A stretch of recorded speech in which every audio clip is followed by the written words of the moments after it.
Okay. Thank you for joining us for another episode of the Newsroom. Today we have former now police chief Lloyd Franklin Sr. We had this thing set up for last week and it got interrupted, and I was going to ask you then about the rumor of you retiring. I guess we don't have to talk about that. The chief, I guess you retired officially yesterday. Yes, sir. And I did.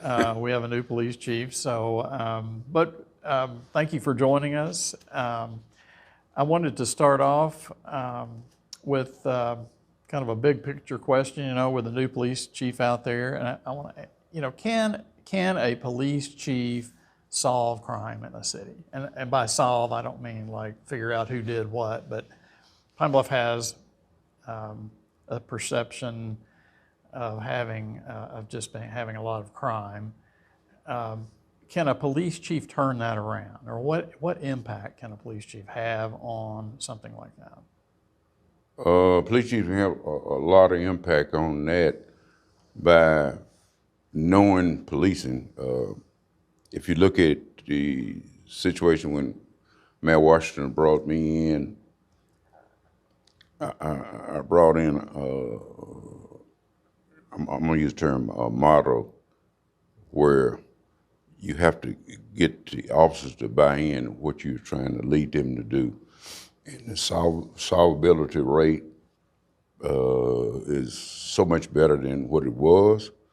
We're solving those crime, and I think, I know a few days ago, a young man was killed, and we've solved that crime. And you go back and look at these homicides, it's a matter of the philosophy and the buy-in that those officers had to have in you. And I go back to the days, if you remember, one of the greatest military generals, and I can't say it that I know all of the military generals that we've had in the United States, but Patton, General Patton.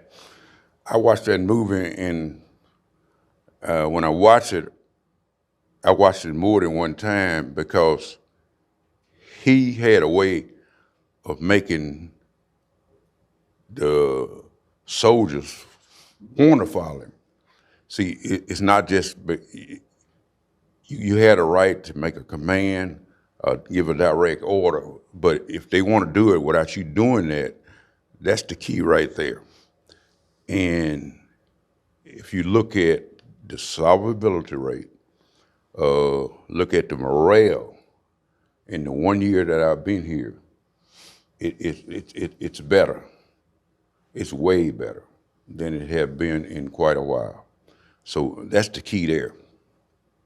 Okay. You spent a career with state police. Is that a fair characterization? That's the truth. Yeah. That's the truth. Did that prepare you for being a police chief of a pretty good sized town? That prepared me to be a police chief. It prepared me to be a man because when I'm not a military person, but I attended the Arkansas State Police Academy in Camden, and I spent 12 weeks there. And the rigorous training, the structure that was in that academy and the structure that was in the state police prepared me to be a man in life. Now morally, my mother and my family had already taught me that, but as far as the structure and going through a rigorous routine, I had never done that, even going through high school. But I remember when I went in the State Police Academy, we would be out training when the basic police officers were still asleep. And that prepared me for just life in general. And I often thank God for that rigorous training, that structure that were brought into my life. And I just didn't go to work for the state police because I was looking for a job. That's what I wanted to do. And at 27 years old, that's when the opportunity presented itself. Now, why 27? But at that time, state police wasn't hiring very many African-American black troopers. And I remember when I stopped to pick up the application, the guy asked me what I was going to do with it. I said, I'm going to fill it. Why are you here? What you? yeah, it was kind of odd to me. But I said, I'm going to fill it out and go to work if you hire me. And at that time, I had a beard on me. And they asked me would I cut my beard off. So I said, yeah, if you hire me. And when I cut it off was when I went down to Camden to the academy. And they sent me to the bathroom, and that's when I cut that beard off. I've known people who've been through the academy. It's not easy. It's not the state police. I think the philosophy at the time that I was there is, if you want to be here, you're going to have to stay here because we're going to try to run you off. Right. And I'm not sure that's what it was, but it was just that tough. But it brought me into the maturity that I needed to live and be happy as a man. So you mentioned that training, and I've got a question here. You said after some soul searching and I suppose talking to the mayor, you decided to retire because of the requirements that you were going to have to fulfill to continue on as police chief. What would you have had to do to remain, to dot those I's and to get the appropriate requirements? State required, they wanted me to do like another course or either go back to the basic academy. And go back to the academy again? It was several steps. Yeah. And I'm not going to go into those. But when I looked at myself, my age, my health, the stress that I did not want to go through, and I looked within the police department, and there was people in the Pine Bluff Police Department that could carry on what I had put in place. And there was quite a few things that I put in place. And I said, no, I don't want to do this. I am at an age now where, I want to relax. I don't want to carry that stress and put that upon my body. I want to, kind of like Dr. King said, I want to live a long time. But I did not want to do it. And by me not doing it, we was not going to lose any ground within the police department of the changes I made.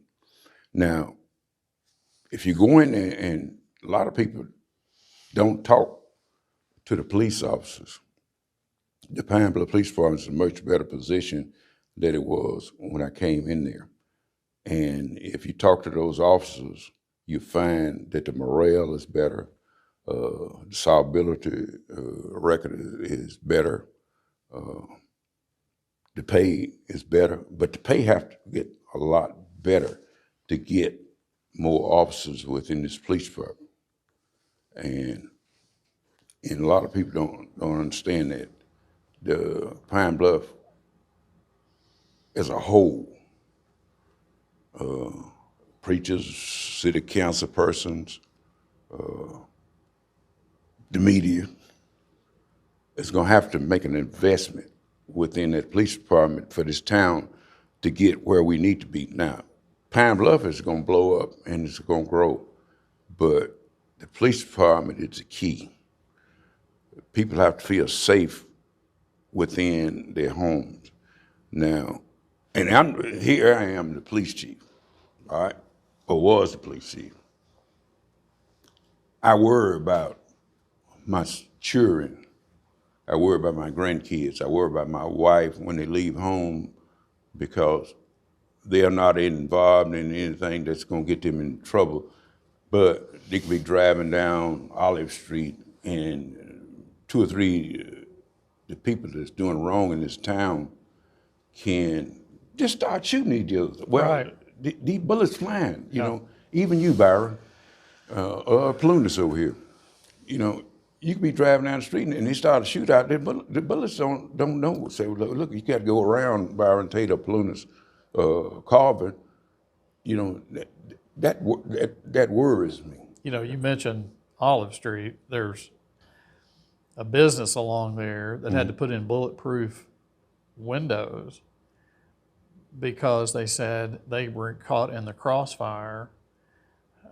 Nobody was shooting at their business, but they were shooting at somebody else and riddled the business. And she said that was before they put in the glass, but they said, had we been here, somebody would have gotten killed. So yes, your point is taken. Well, one of the car lots there is that one of the persons that sat in the car, the guy just walked up and started beating on the paper, and you know, but Does that happen more in Pine Bluff? Or do we? I know our murder rate is higher than the national average by quite a bit, but are other crimes off the charts as well? not all of them. One of the things that, you know, I talked about with Mayor Washington when I came in is my concentration was going to be on violent crime. Right. Those violent crime, they're down. They're not what it should be or what it could be, but that it goes back to that investment. I remember when I came in, you know, we brought in this operation called Blue Rain, and I'll talk about that later. But the investment that we need to make in the police department is the key to this city's surviving in a prosperous, safer manner. Along the same lines, what are Pine Bluff's biggest crime problems? I mean, that's a really open-ended question. I will reference the person who they were looking at to be police chief before the mayor put you in that spot. But he came in and he said very quickly, he and a guy that worked with him came in and said they immediately saw a lot of gang tagging around town. They said, you all have a gang problem. Is that significant here? How significant is it? It's significant from the standpoint that no one before I came in had actually, well, attacked that problem. We have a gang problem from the standpoint that the problem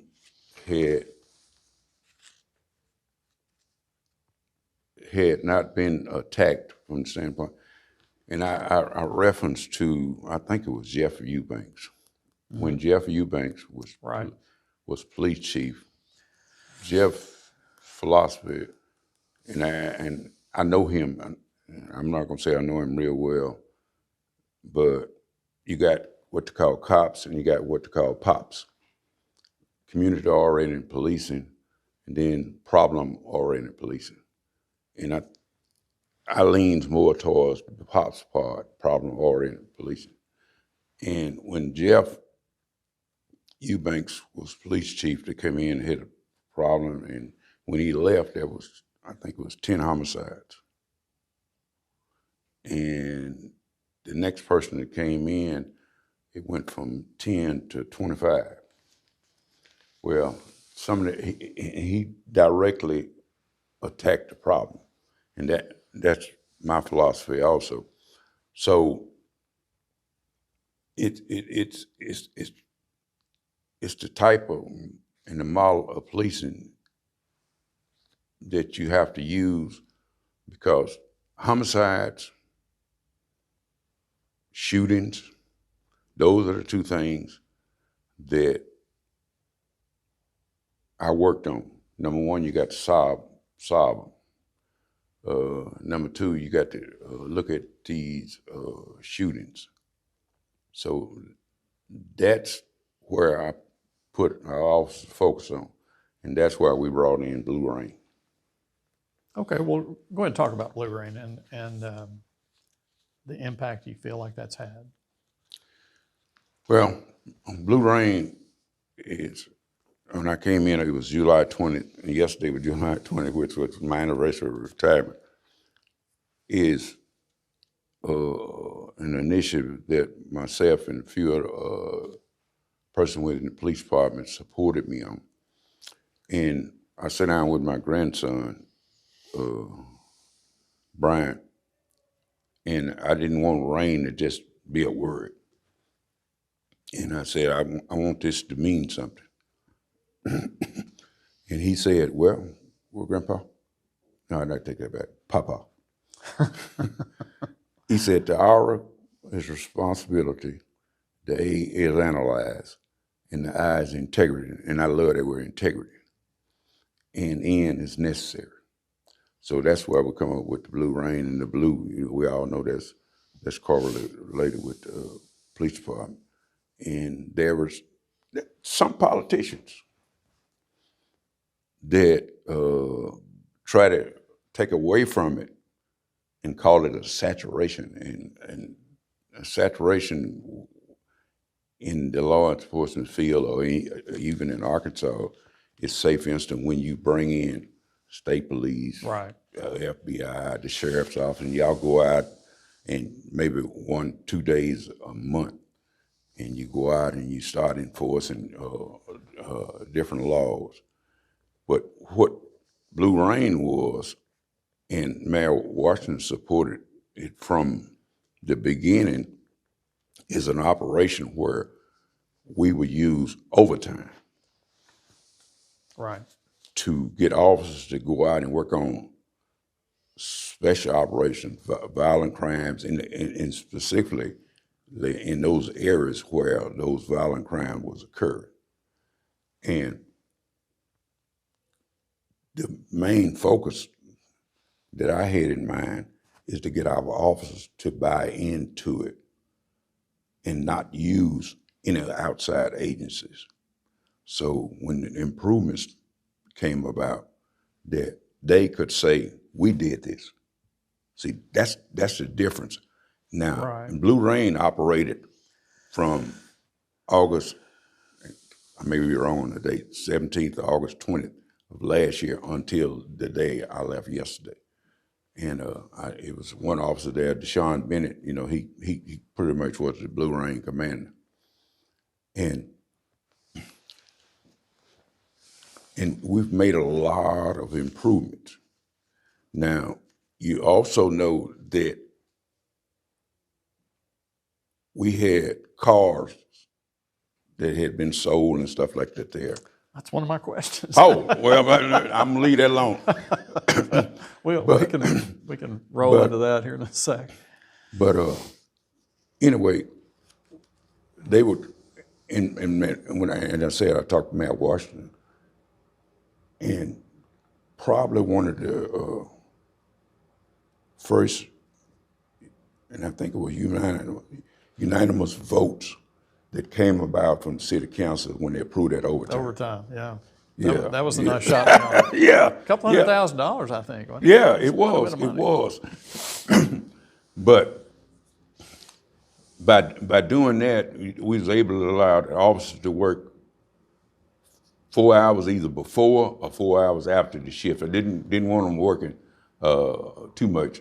And we checked to make sure they were working. They didn't not out there riding around. But the philosophy was, and the buy-in, is that they did not have to take calls. They didn't have to go on burglar calls. They didn't have to go on homicide calls. Oh, really? But what they had to do is go to there and make sure that everything, they bagged their officers and it was safe. And once they made sure they were safe, they go back to doing that, working on Operation Blue Rain. So And that was the buy-in, because see, when you, like every other police department in the United States now, they're short of officers. State police done moved it up to beginning salary 52,000. So What'd you make when you started? about 24? no, 24. I don't. Yeah, I think I was making about 12, 13,000. Oh, Yeah, wow. but it was a lot more than what I was making when I was working at the boys' school. You know, but that right there brought the morale up, and those officers, they didn't see no deputies over there. They didn't see no state police officers. They were doing it. And see, that's the buy-in right there, the morale. And officers were calling me and they were saying, Chief, you know, we taking back our town one street at a time. Okay, let's talk about some specific crimes. You know, we covered to some extent what happened to Joni Alexander, city council member robbed at gunpoint in front of her house. You believe us talked to her at some length about that.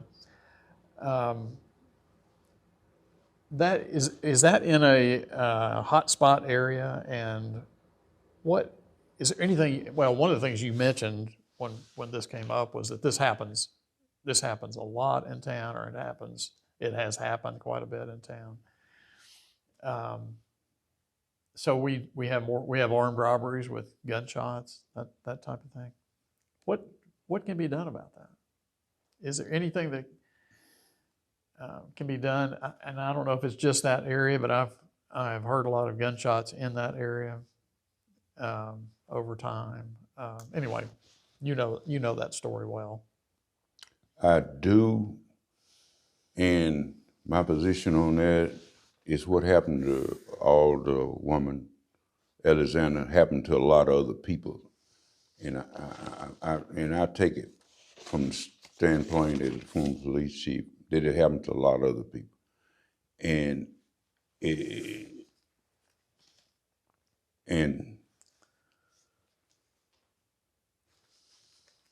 people feel that all the time. She just happened to be on the city council, and many other people feel that same tragedy, and we solved it. Now, and I know and I talked about the solvability rate. We solved that, and there's two more juveniles out there that the camera didn't pick up. The person don't talk about. There's one witness that should come forward that nobody want to talk about that. But, and I feel sympathy for that. But then again, I don't know what the population is here. 40,000. It's 40,000. 40,000. Something So around there. it could happen to anyone, but it goes back to what I was saying about that investment in the police department. And at one point, somewhere in the dynamics of things, the Pine Bluff Police Department had stopped enforcing the law. They had stopped making traffic stops like they should, because they figured that it's more important things to do. But you got to have the threat of, if you're going to violate the law, if you're going to commit a crime, that you could get stopped by the police.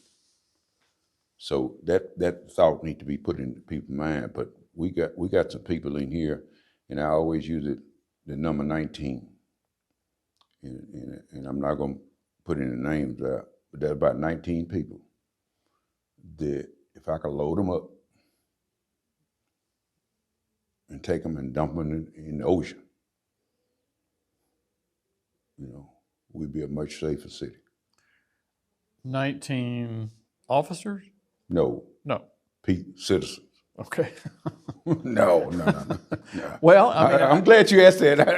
one of my questions was, you have made some disparaging remarks about some people on your force, and that you would like to get rid of a few of them, maybe not dump them in the ocean, but where does that stand today? You feel better about who's there, or have those people left, or? I feel better about it, but in this Department of Record, there are a couple of people, need to be gone.